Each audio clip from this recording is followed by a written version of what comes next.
body of Christ that stand in need of a service, you should aid them with that. You should help them with that and provide them with that, because that's what Jesus did for his disciples as our example of how to treat each other.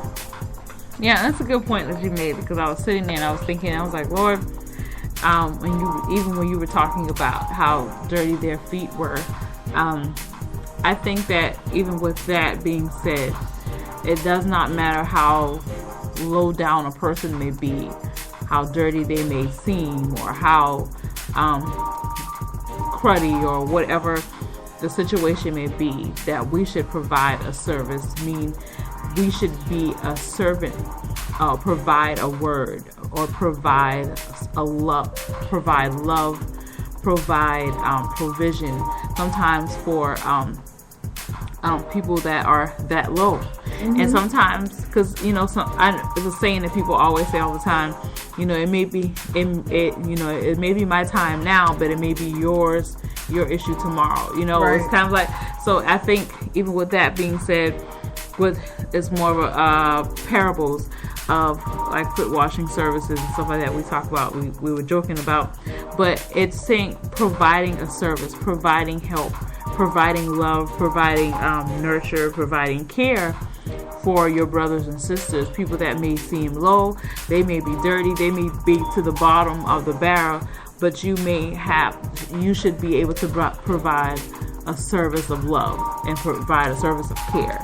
And we should make sure that we keep up with our brothers and our sisters, even though they may be low at the moment. The Bible talks about ye who are spiritual, when you see your brother or sister overtaken in the fault, you who are spiritual, that you should be able to come to them in the spirit of meekness, to cover them, to bring them through, to protect them, So I think that sometimes we get carried away with certain things, but at the same time we don't understand the need or the service that we need to provide for a person. And it also just really listening and reading and thinking about this is Jesus provided a service that was needed on the exterior because he could physically see that they needed their feet washed. But he knew that their hearts were clean. So, with us, we could look at somebody's exterior and see that they're dirty or, dingy, may not be of our level of cleanliness. And what do? We walk away. Or we laugh, or we talk about it. Right. Not knowing that this person has a need, but they may have a good heart. They may have a heart that's ready to receive or in need of a word or a message or a kind word that we could give them. A hello. What can I do for you?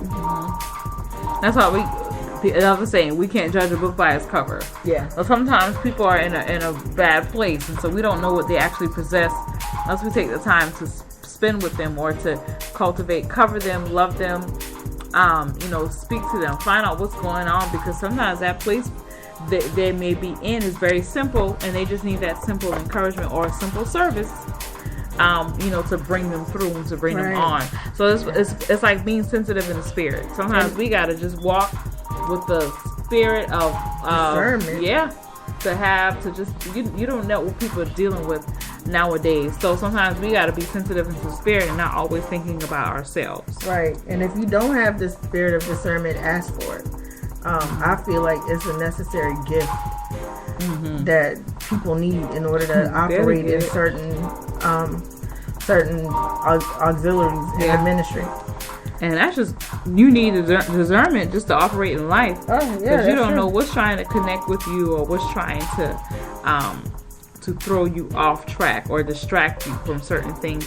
So you need a discerning, you need that to be able to know what you're dealing with, how you're dealing with how do you need to deal with it. And like, sometimes we, in your vulnerable state, sometimes, an enemy, that's mainly the time he starts trying to distract you or to make you feel a certain way when you're vulnerable, when you're in that place of weakness.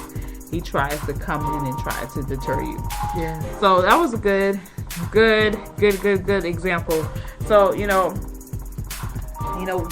with the foot washing services, we're trying to do this more in the spirit, in the natural, to be able to service each other. Right, like that's just an example. It's not. It can be literal. Mm-hmm. It can be literal, and it is. A very serious service that a lot of ministries still partake in. But if that's something that you don't do in your ministry, then you just look at that literal example as something else that you could provide. Well, you're not going to wash feet, then what else can you do? Mm-hmm. Can you go and clean an elderly woman's house who lives by herself? Are you a man that has plumbing skills that can go and fix a leaky faucet for someone, or a toilet that doesn't stop running for someone? Can you go and fill up somebody's car with gas? Mm-hmm. So those are examples of areas that you can serve in. Doesn't always mean giving money. Sometimes it just means giving your time. Right. I agree. I totally agree. All right, so we're gonna actually, guys, give y'all a little I would say a bye-bye, because it's time for us to actually leave. We hate to leave you, but it is time to go. We thank you so much for checking in with us today. Mm-hmm. It's been wonderful. It's been awesome. We had some really good music and good conversation. Yeah. So we're about to head out and take care of some business today. We got so many things happening today about that tea we were talking about earlier. And we're gonna have some tea at some celebrations today and some good stuff. So some good church harvest. Oh yeah. Harvest tea. Harvest time. Harvest time. So, check us out on Facebook at the Shennel and Keymiel Show. Let us know what you think about the show. How did you enjoy it? What was your greatest moment?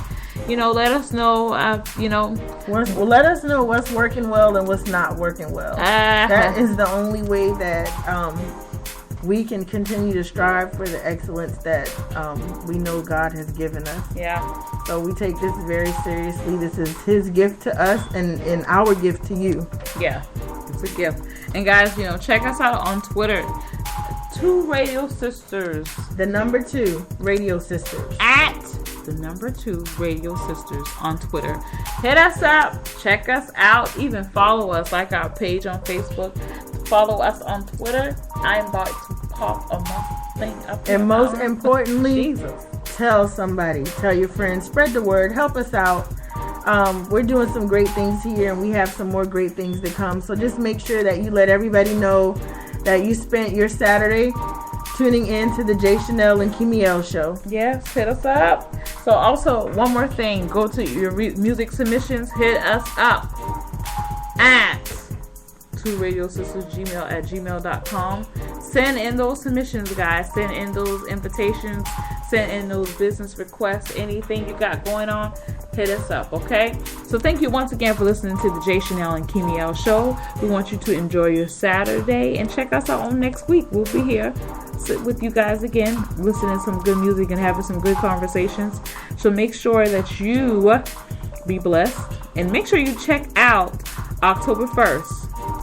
Dream Center Clinic, 3rd Annual Hope for Healing Walk, www.dreamcenterclinic.org. All right. Love you guys. Enjoy the rest of your weekend, okay? All right. Thank you once again for listening to the Shennel and Keymiel Show. Bye-bye.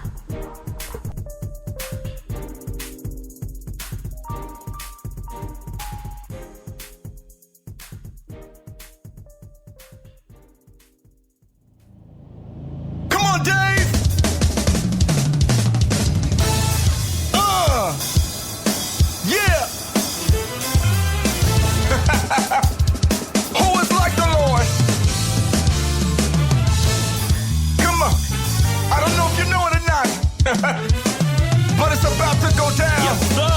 MD Stokes and Chris Parker. Let's go. Come on, Chris. Who is like the Lord? Who is like the Lord? No one, no one.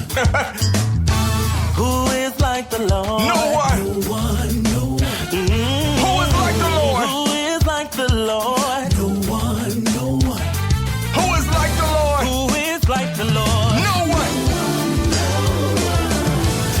Tell me me who is greater than our God Jehovah. Tell me. Tell me who is stronger than Elohim, our Savior. When I pray, He answers. No matter how big or small, He comes to my rescue. Yo, Chris, man, that's real talk right there.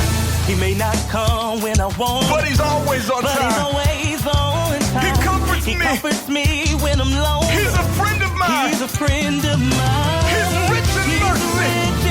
Yeah. Never turns away. And for everything He's done for me. Here's my conclusion.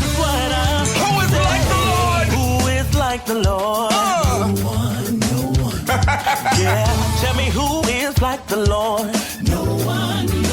Yeah. No one. Who is like the Lord? No one.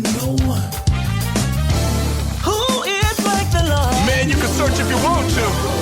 Tell me who is greater. Somebody tell me. And I got Jehovah. Nobody. Tell me who is stronger. Who's stronger? Elohim, our Savior. Nobody. When I pray, He answers.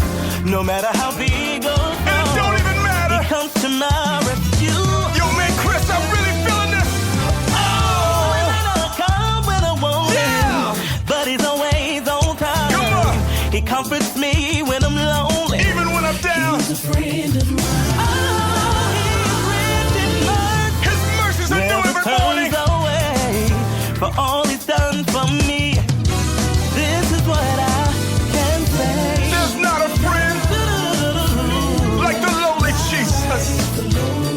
Like the lowly Jesus. Yeah. No one can compare To the lowly Jesus. Let somebody scream. You know, Chris, What's up, MD? words can't express the awesomeness of His glory. Listen, I think it's time we take this thing farther. Come on, Chris. Oh, so there is no